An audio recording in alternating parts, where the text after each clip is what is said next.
And so I guess we're rolling now. We are rolling now.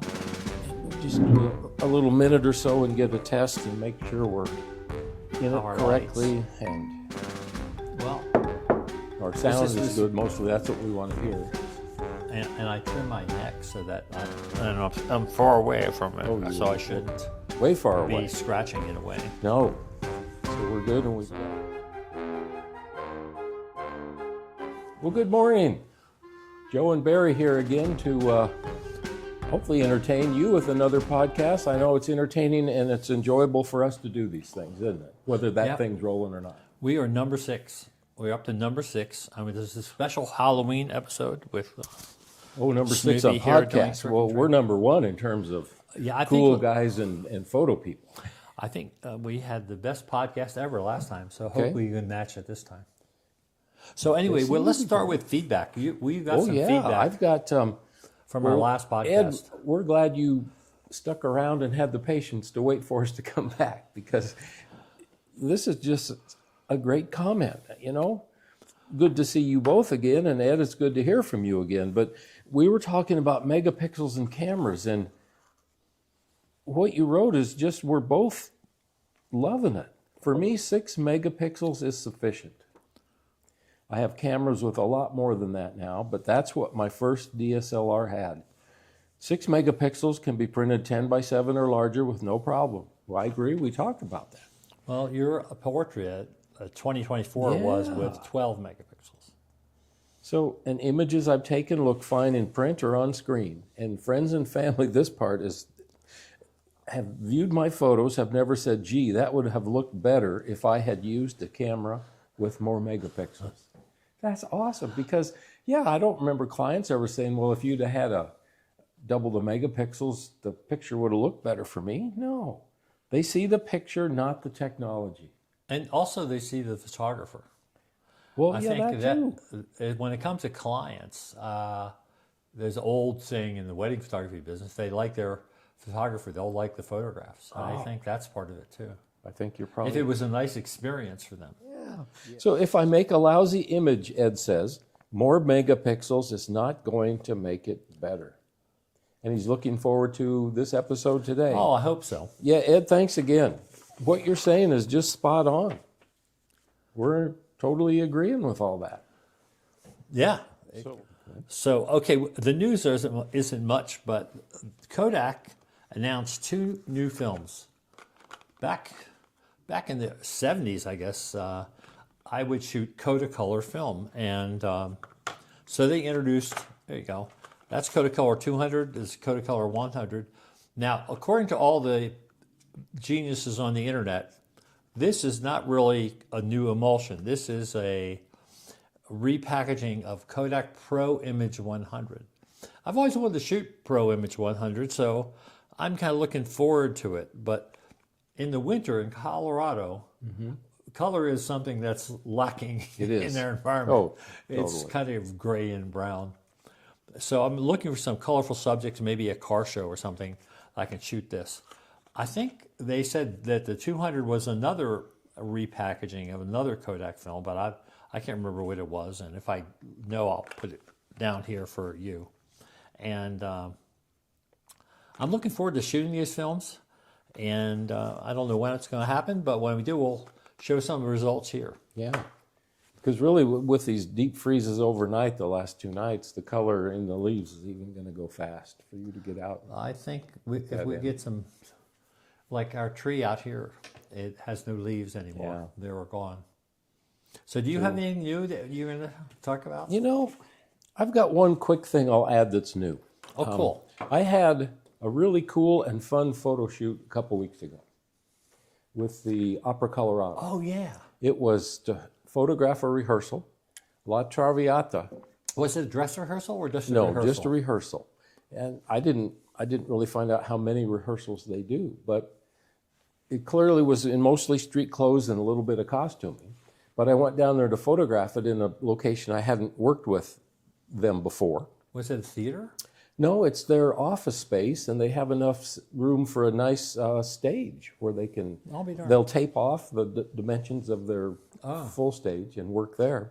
But as I shot back and forth, and one piece of gear that I love to use is this pouch system, which is from Think Tank, and it's a padded belt and these pouches, which I just love to shoot events with it because it gets you away from the vest.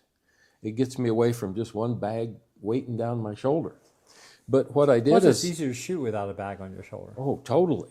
I didn't need it because I was right there close, and I used my 2 zooms on the 2 bodies. And I set it in the corner. So what's new is that I forgot it and I left it there. Oh, no kidding. And the only thing I missed for a few days was my energy bar, because I brought one of those, and it's in there. But they were nice enough to find it in a dark corner and call me. Oh, So- that's a disadvantage of the black. It's inconspicuous. Oh, yeah. So what lenses Really did you use? inconspicuous. I used my 24 to 70, 12 to 35, which is what we used to record. And I also used the telephoto, the 35 to 100, is it? Oh, that's a pretty cool lens, though. Yeah, so both of those gave me the range to get in nice and tight for them and to back up for the wide shots. And, So they were happy with the oh pictures? yeah, they've posted a good 6 or 8 of them multiple times on social media, to help boost ticket sales. Yeah. So let's hope it does. And that's Yeah. all I have that's For really all you new. opera lovers out there, Yeah. La Traviata is one of the classics. So, It hey, is. that was new. Next on the agenda is cookie time. And in Joe- keeping with, Likes mint. I like mint. Plus, things are green at, for whatever, slime green for Halloween. Yeah. So I noticed at the store they also have bright red icing in some now, probably for Christmas. Or And I was- Halloween. You sure it's not orange? Oh no, it's a It's Christmas? brilliant red. They have Christmas cookies already? Yeah. I was tempted to bring them so we could take these apart and These look mix them up. very, they smell minty. Do they? Oh, and you know, This reminds me of like chocolate chip mint ice cream. the best one I found for that is Trader Joe's. Really? They're mint chip. It's called mint chip, and it's not dark green color. It is the best. Chocolate chunks and mint flavor ice cream. I've been buying several because it's a smaller carton, and I pig out on ice cream, so I need more. But this is really good. Last time we had the birthday cake Oreo. I like that. I know, but I you like told this me better, though. you told me immediately that you could taste the birthday cake in. Uh huh. And I couldn't until, of course, I left some here for Joe, and I took some home. And as I've eaten them, I can taste it now, too. It had to grow on me. Well, it's like Starbucks has the birthday cake pop. Yeah, I've never had any of those.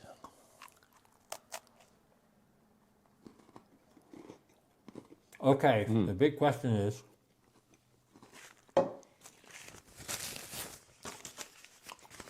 trick or treat napkins. That Is tells it you what time of year we're doing this. Is it better than Selena Gomez, which has been our top cookie? No, I like mint better than the cinnamon. Well, it's a tough one for me. Oh, no, it's easy for me. Yeah. A I- little cinnamon roll is good, but this is best. These are really good. These are better than the birthday cake, better than the standard. I don't know. It's really good though. Oh, put these with a chocolate chip, mint chip ice cream combo. Oh, that might be too Pigs much on even for parade. me. I love it. Oh, so boy, that's really good. You might have two? Oh, I may have another one, yes. Well, while you're talking about our next topic, which is the talking camera segment today is all about how did we get started in infrared photography. And all starts with a email I got a whole bunch of years ago, but it stuck around with me because I think a lot of people out there might have the same question. And this woman who wrote and said, "Why do you do infrared photography when regular photography is already so hard?" So the big question is, two questions there. Number one, is regular photography hard? I don't know. I don't think it's that hard. There's a few simple principles and Right. But it's all relative to how you do it. I mean, we've done it for so long oh, that's true. that parts of it are automatic. Yeah, you don't think about it. You just don't do it. think. Or you think about it beforehand and get it ready. And then you go out and shoot. And the key is then to look for the images you want. Or the images you want to make, or maybe there's also pleasant surprises Oh, gosh, that you yes. get, especially when you're doing portraits, you know. I was looking at some portraits this morning in preparation of an upcoming blog post, and I shot like 4, 5, 6, 7 of very similar pictures of this one model, and it was like, but one stood out. There's that sparkle, that just a twist their head, Yeah. whatever, that made it stand out from all the rest. And it was a nice surprise. And you have to be ready for those surprises. But is infrared photography more difficult than regular photography, or is it just the same? Well, I guess for me, when you first got me interested in it. Yeah, which is our next topic that's coming up. Okay. So I think the photography part, the technical parts, once you get them set, are pretty much the same. But for me, it's been more of a challenge, but a fun challenge, looking at things, not knowing what I'm going to get when I shoot it, but looking for composition and taking the hints from you to think about it.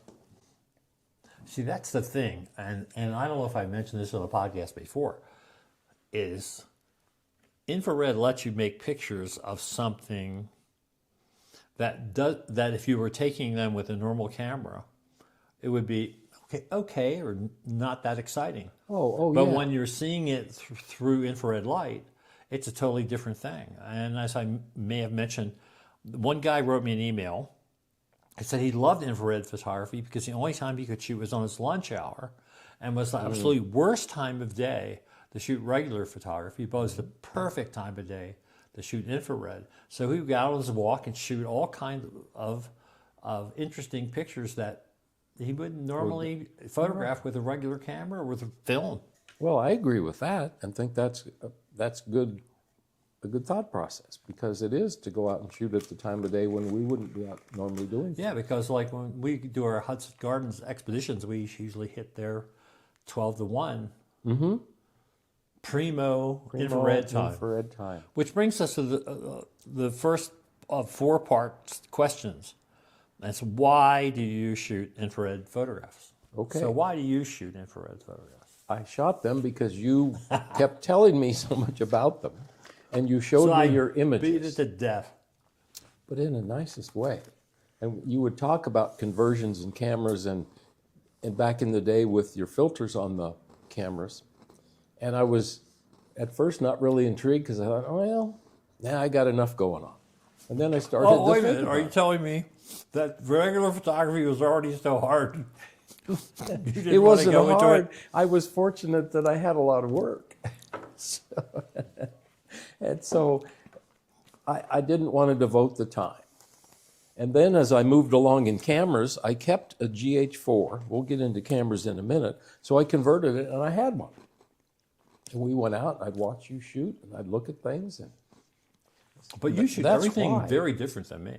yeah, but we're still out there In the same place. Uh-huh. Our pictures could not be more different. Yeah. You tend to get closer to the subjects. Well, sometimes I have, I guess, haven't I? Yeah, and I think we'll talk about lenses and things in Okay. a bit. But why I shoot was because you got me interested in it. And then I started to do it myself. And it was a nice change of pace. Not that the other was hard. Quite frankly, some of it was boring. That's the nice thing about infrared photography is it's surprising. It goes back to film in that respect. That when you would shoot with film, there was no feedback. There was no LCD panels. You had to wait till your slides came back the next day or the next week. Very true. That's a good, Or your film would be processed, or you'd process your film yourself until you actually looked at the film.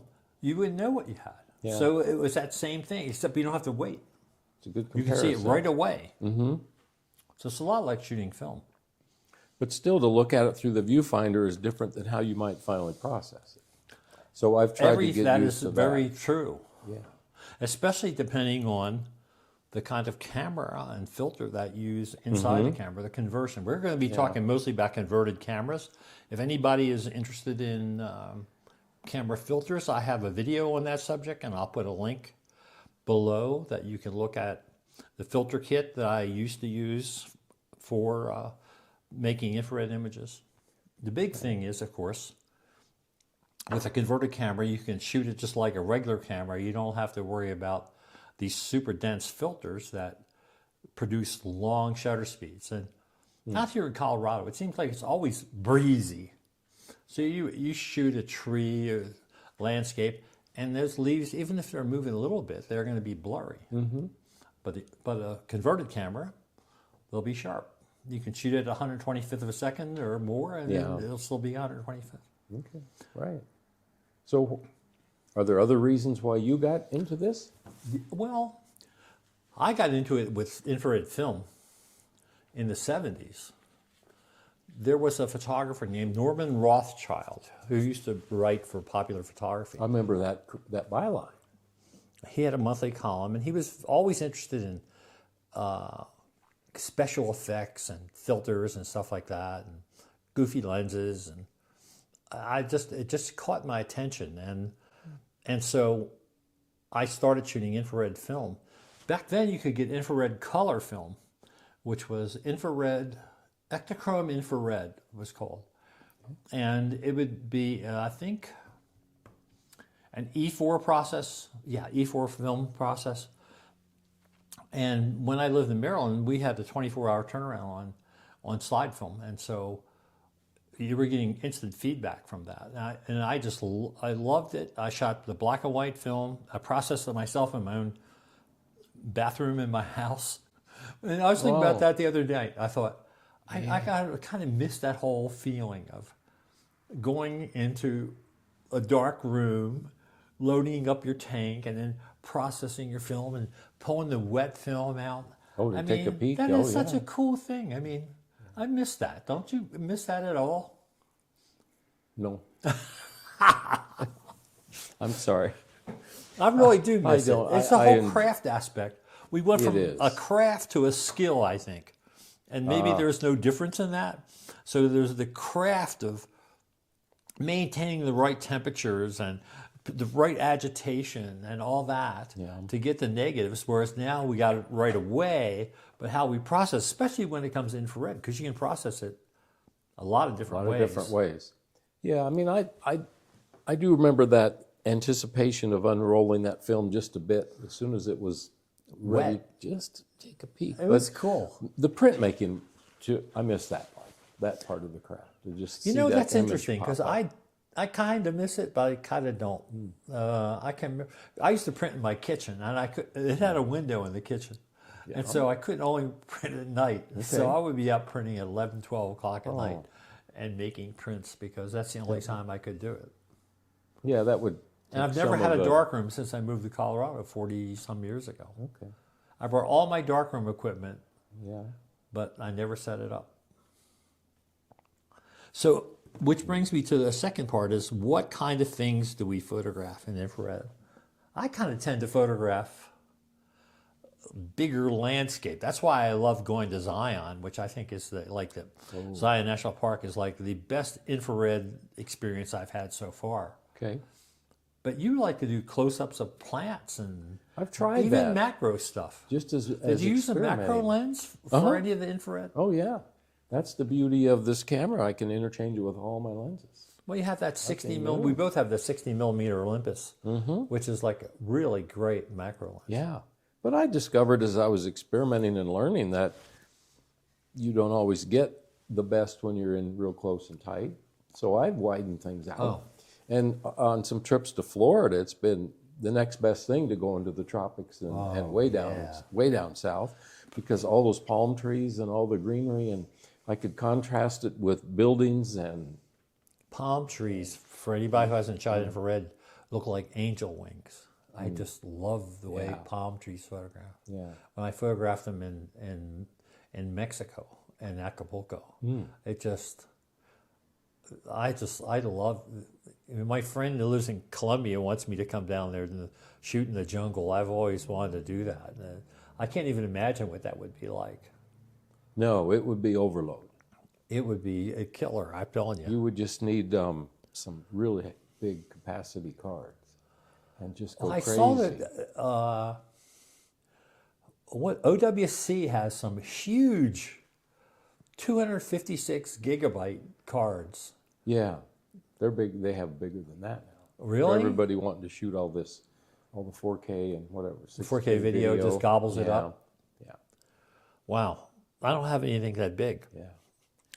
But so in terms of things, though, we really like to go into that Hudson Gardens. Hudson Gardens is a very beautiful place. There's a lot of variety. Lots of different kinds of trees, a lot of deciduous trees. Whereas out here, where I live, up on Daisy Hill here, we have lots of pine trees. I'm looking out the window, I'm seeing one deciduous tree and a fistful of pine trees. Yeah. All my pine trees. Now, pine trees will show some infrared reflection, but they tend to photograph as a kind of a grayish tone. Okay. And see, because you've processed and do a lot more of it than I have. well, I've been doing it a long time. It's a funny story. My interest in infrared was rekindled when I was teaching a workshop in Florida, in South Beach. And one of my students was a woman who was showing me some of her images, and some were in infrared. And I thought, wow, that's really cool. What is that? Yeah. And she said, oh, that's infrared. I use this Hoya filter. And it used to be cheap. It's still the cheapest thing you get, the Hoya infrared filter. And I thought, oh, I'm going to get me one of those. So as soon as I came back here, I bought one. They were like $32. And I started shooting infrared that way. And that like exploded my interest in infrared. So it's the one thing I know, and you probably know this too from teaching workshop, you learn from your students as well as them learning from you. What I've found is that it forces you to prepare and learn more about yourself before you go there, because that is true. If you can't answer those questions to yourself, then you're never going to convey it to a student and help them. Oh, yeah. But there's always surprises. Like, I'll never forget that girl. She was just great. And I look at the pictures, they were super. And she was lucky because there wasn't any wind, because you're shooting at an eighth of a second, a half of a second. Oh, with filters. With that filter. See, I'm spoiled. I've never had to deal with that. No, the one about these cameras, which brings us to our show and tell. So tell us about your camera. I finally had a camera body that I could have sold for like not very much at all, or kept. And you introduced me to Conversions and the Life Pixel Company. And certainly I looked online, and this was one of the cameras that they could adapt. Apparently there are some that they can't. Right. That's why I didn't have any early Olympus ones, because they didn't do those, but now they do. So. Okay. So what's cool for me is it's the same body as my other cameras. So I've got interchangeability with all my lenses. So I like that part about it. I looked online, and it listed, 3 or 4 or 5 different ways you could have it converted. I think it's up to 6 or 8 now. Oh, okay. And I was clueless. Oh, you didn't know which one? No, and I remember I even called them. When did I do this? A year or so before the pandemic? It was when people would answer their phone, and you could talk to them, and they would answer questions. And so you actually called Life Pixel? Oh, yeah. But they were pretty nice. They were terrific. And I sent it in and got it converted. And honestly, until you tell me they gave you the advice that settled on the enhanced IR. Well, they told me what it would do, and they also sent me to their website where there was a good description. Examples. And, knowing me, I overthink everything, so I had probably more questions, and they patiently answered them. And then I just chose. It was almost a flip of the coin. I narrowed it down to probably 2 and picked it. And I still don't know exactly how it's different than yours. Oh, there's a big difference, and I'll tell you Okay. about them right here. So that's how I got the camera for it. Same batteries, same lenses, same, you know. So what was their turnaround? Do you remember? Boy, it seemed fast to me. I don't know, was it within a week? No, because I had to send it to them first. So, easily within 2 weeks, I had shipped it, had it converted, and had it back. It's not horribly expensive. It's not cheap, but they're like, what, $250, $275 or something like that? It could have been something like that. And the benefit was that doing that included an hour of one-on-one Zoom call time. So maybe it was into the pandemic a bit. Yeah, because I never got with that. Dan, who was their technical guy, I believe, at the company. Because I remember you told me about him, and I looked at his website, and he had some fabulous images. I mean, really spectacular. If you want to see those angel wing palm trees, I mean, he had. Does he live in Florida? Oh, he made trips down to those areas. I'm not sure where he lives, but oh man, he had great, and he sold through their gallery. Oh, you mean they sell? Oh, he himself was would sell his images, fine art prints. So I have, let's see, you were talking about difference. Let's see, the first camera, I did the same thing that Barry did. And I got let's see, which one is this?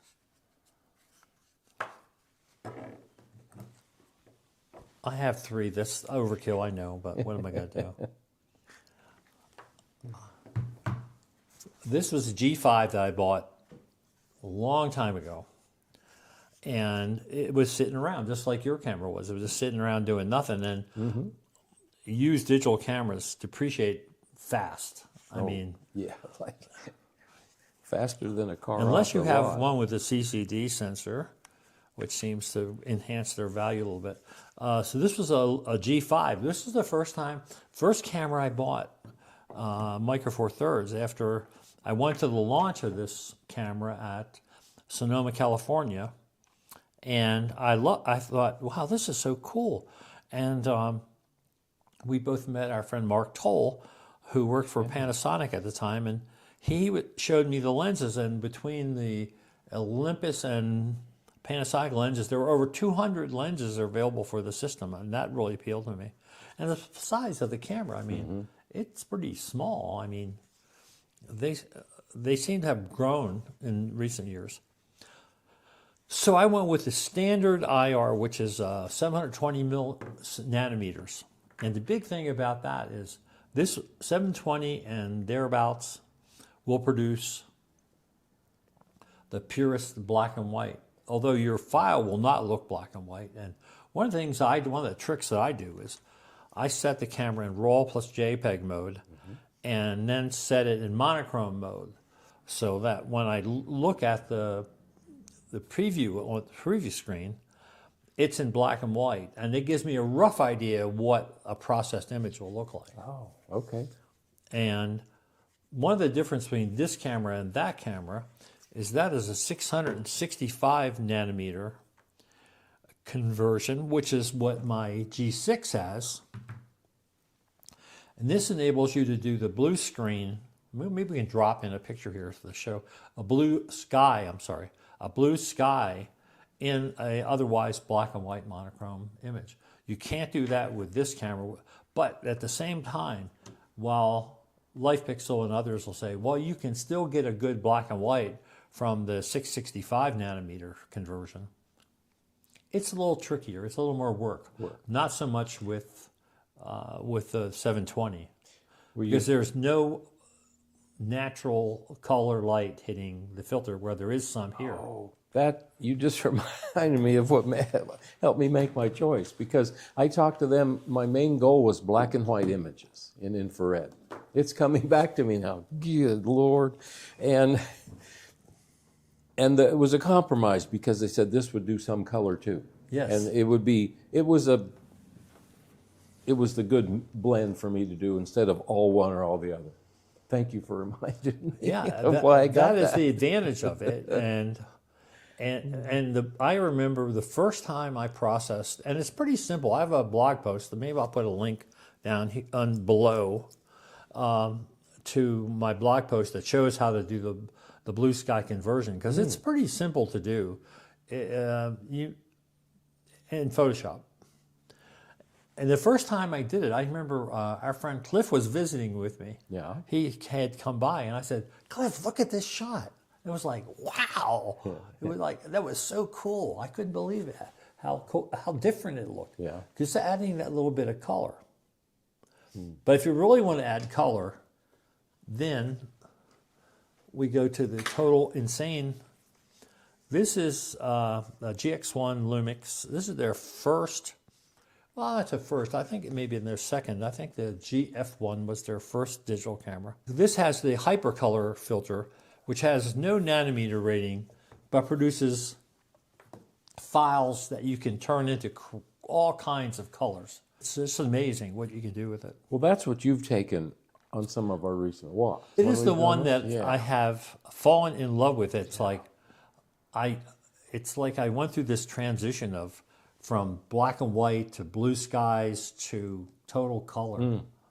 And it's just amazing to me what you can produce with this film. I have no idea what it is. I don't know if anybody else has something similar, but I know that there's another company called Colari Vision, and they have a whole lot of different filters, including UV, and I know there are other companies that do these kind of conversions. And the color is just so much, it's like playing for me. It's like, it's like, oh, I can do that. Oh, well, what happens if I do that? What happens when I do that? Yeah, I don't know what happens after that, or maybe this is the end of the road for what kind of things I can do, but I'm very happy shooting with, which brings me to this question here, how we process our images. And I use everything in the book, really. What do you do with yours? Used my procrastination to not do a lot of that. I have folders full of images from the Florida trips and from our Hudson Gardens, 2 of those walks, that I haven't done much with. I do remember from Dan in the video, because he recorded the Zoom call and walked me through conversions. Yes. And I need to go the software side of things. The processing, image processing. Yeah, he talked me through how to do all that in software. And there's a specific piece of software, Silky. Oh, Silky Pix. Pix. Is it still around? I think so. It's actually, I think it is. They have some kind of relationship with Panasonic. I'm not sure what it is. Oh, they do? Okay. Because I went in and started to try to use that, to do a little more batch processing to start before going into Photoshop.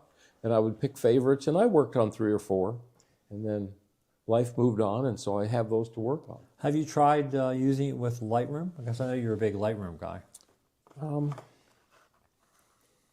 Not as much as I should, and maybe I should have before we recorded this. So maybe we can come back to it. We can always talk about this stuff. Okay, good. Because you're always so helpful. I mean, I think the sky is the limit. There's just, I mean, I process my black and white images in silver effects. All right. And usually I'll add things from color effects as well to it. But for the pure black and whites, and I don't do the pure black and whites unless I know I'm getting some really dramatic skies and beautiful trees. Mm-hmm. Otherwise, I'd rather play around with the color. The color. Yeah. Yeah, because I don't want a bunch of muddy looking stuff in a landscape. Well, I mean, to be really if you stand out. You have the Nick filters, right? Mm-hmm. If you use silver effects, man, you can punch those suckers up, man. The sky's the limit for black and white. Okay.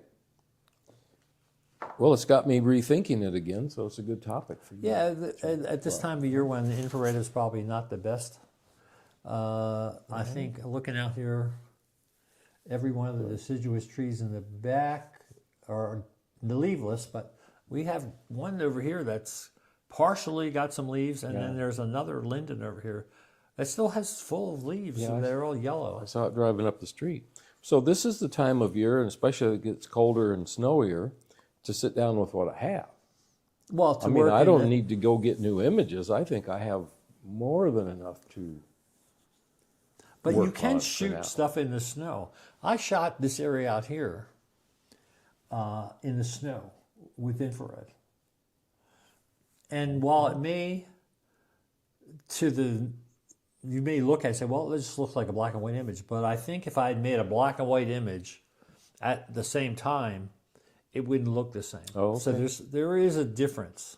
Subtle. I think it's more than subtle. More than subtle? I mean, Okay. if you look at Vinny Versace, he does portraits with infrared. And when he went to Cuba, he did some black and white portraits in black and white infrared. They're quite remarkable. Oh, man. And anybody should check his website out. We'll put his website down here. And he's a magician when it comes to black and white infrared portraits. Wow. It's hard to do. I once did an article about infrared portraits for Professional Photographer magazine, and the editor hated it because she felt that the people look like vampires. So how else do you process? Or does that pretty much sum up? Because you've got a Well, lot of different ways depending on I what use you want to Photoshop try. Actions. I think anything is when you're working with a color file like from Hypercolor, you can use any of the kind of things that you use for processing a normal color file. Okay. I think it's anything you want to do.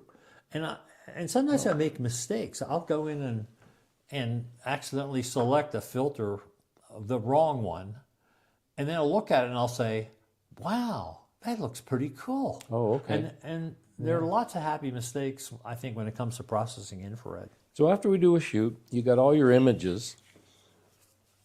What draws you in, or how many selects might you pick that you want to go in and work on?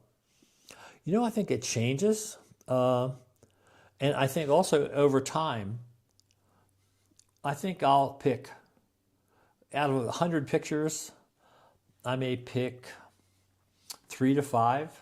Oh, man, that's tough and tight edit. But then, if I look at that same group of images, like 6 months later, I may find other ones I like even better than my initial selection. Because sometimes you get the experience of making the images, and it colors how you look at them when you're processing them.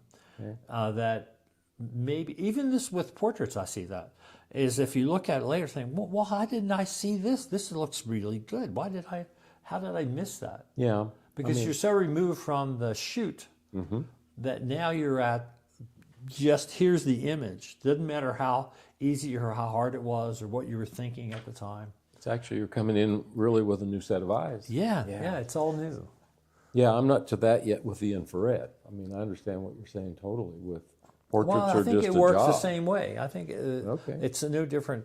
And I'll change that. Sometimes when I am doing a blog post, I may have an image I did, and then I think, oh, that would make a good post. And I'm thinking, well, let me go back to the original file. Okay. And then I think, oh, I could do this, I could do that, I could do this, and make changes so that what gets posted was only inspired by that original image that I processed. Yeah. But I'll use anything from, actions. I have always collected a lot of actions. Actions used to be more popular than they are now. Photoshop actions are just little routines, little scripts that do this, do that, and it's all automatic. You push a button, boom, it does all the work. And sometimes, depending how the action's written, you can go in and change those and make that action into something else that's your own. So Photoshop Actions is always a good place to start. Plus plugins. I've always been crazy about plugins. You have been. Oh, plugins yeah. to me are like filters were back in the 70s to me. Oh, that's a good comparison. It's like camera filters. I even wrote a book about it. It's called Plugin Smart, way out of print. It's a cool book if you ever get a chance to pick up a copy. I remember plugins also used to be more popular, but they're not so much anymore. Why is that? Because I don't know. do not know. It seemed to be that a lot of people have gone to using Lightroom, and there's things that I forget what they call them. They're like plugins, but they're not plugins. Presets? Presets, yes, that's it. That seems to be the popular thing. Everybody, all the cool internet photographers are selling presets. Okay. And so that because the presets are easier to produce than plugins, which are more complicated because they have a real interface and stuff like that. Oh, all right. Yeah, I use Lightroom, but so much of it was always done on the commercial side because I was making money and people wanted the pictures. So I never really took the time. Speed was more important. Yep. So you wanted to do is correct the color, make sure they were sharp, cropped properly. Or retouch portraits in Photoshop, certainly. But I can't remember the last time I sat down with an image and worked on it like you'll work on something. But now that I'm shooting less for corporate kind of clients, that should open up some time, shouldn't it? Well, in I guess. theory. I mean, time, what is that? It's Parkinson's law. Work expands the time allotted to it. So if you have 2 hours to do it, you'll find something to do for the 2 hours. The 2 hours. Well, that's our topic of the day. Let's see. We did our show and tell. We had our cookies, our film. I think we've I think taken care this of it. is really the best podcast that we've ever done. It keeps getting better. Oh, man. I hope you like it. Keeps getting challenging to outdo ourselves each time. But we're doing it. Yeah. Thanks for tuning in. We'll catch you next time. Yeah. See you later. You didn't have a second cookie. I did. When you were talking, I missed it. I wonder how many minutes that was. Because it never seems like, does it tell you there? 43 minutes.